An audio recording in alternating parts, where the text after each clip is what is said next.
La première chose à faire quand vous mettez en place le plan de votre équipe projet, c'est de lister l'ensemble des tâches qu'il va falloir réaliser pour arriver au bout de ce projet. Rien de plus simple avec Microsoft Planner. Rendez-vous à l'intérieur de votre plan, en l'occurrence pour nous ici, une nouvelle charte graphique, et nous allons pouvoir à partir de là lister l'ensemble des tâches du plan. Notez qu'il y a déjà un cartouche prêt à saisir notre première tâche. Ce sera une réunion de lancement de projet. Je saisis simplement le titre de la tâche et j'indique, le cas échéant, une date d'échéance. Je veux qu'elle se termine au plus tard, cette tâche, le 27 février. Je ne rentre pas encore dans le détail de la tâche. Ça, nous y reviendrons plus tard. Nous verrons qu'on pourra aller bien plus loin dans les fiches de tâches. Moi, je me contente ici de lister toutes les tâches du projet. Donc, je continue, j'ajoute une nouvelle tâche.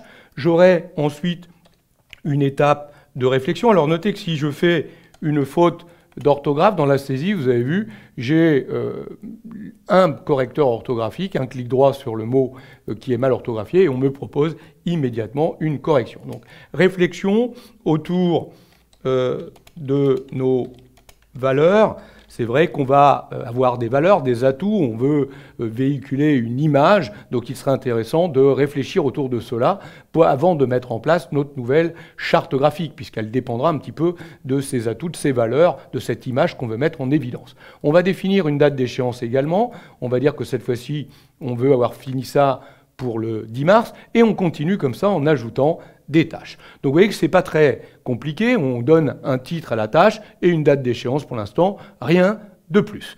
L'ensemble des tâches se place par défaut à l'intérieur d'un compartiment qui s'appelle « Affaires », ce sont les tâches à réaliser. Nous verrons plus tard qu'on pourra ajouter d'autres compartiments et placer les tâches dans l'un ou l'autre des compartiments de façon à mieux les organiser.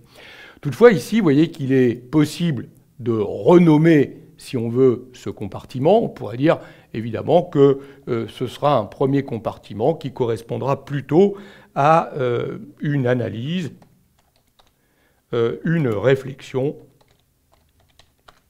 préalable avant la création des différents éléments de notre charte graphique. Et donc, dedans, on pourra avoir plusieurs tâches dans ce compartiment. Si vous voulez supprimer une des tâches, là vous avez vu que dans la petite case ici de tâches, vous avez accès aux options de la tâche et à partir de là, vous pourriez la supprimer. Notez que c'est également à partir de là que vous pourriez dupliquer la tâche. Notamment, ça pourrait être intéressant si vous avez déjà rempli la fiche de la tâche, notamment vous avez affecté des membres et vous voulez copier la tâche avec tous les membres, il pourrait être intéressant d'effectuer une copie. On pourrait déplacer la tâche, ça on le verra plus tard quand on voudra la replacer dans un compartiment, lui affecter des étiquettes, tout ça nous le détaillerons. Donc j'ajoute ma tâche, je la supprime le cas échéant, et si je veux rentrer dans la fiche de la tâche, de façon à pouvoir rentrer dans le détail, je clique tout simplement sur la tâche. Et là, vous voyez que j'ai affiché l'écran, le formulaire qui va me permettre de saisir toutes les informations liées à ma tâche. Je peux tout simplement refermer cette fiche de tâche ici. Voilà, ça n'est pas plus complexe que ça, que de créer, supprimer ou modifier une tâche dans un plan Microsoft Planner.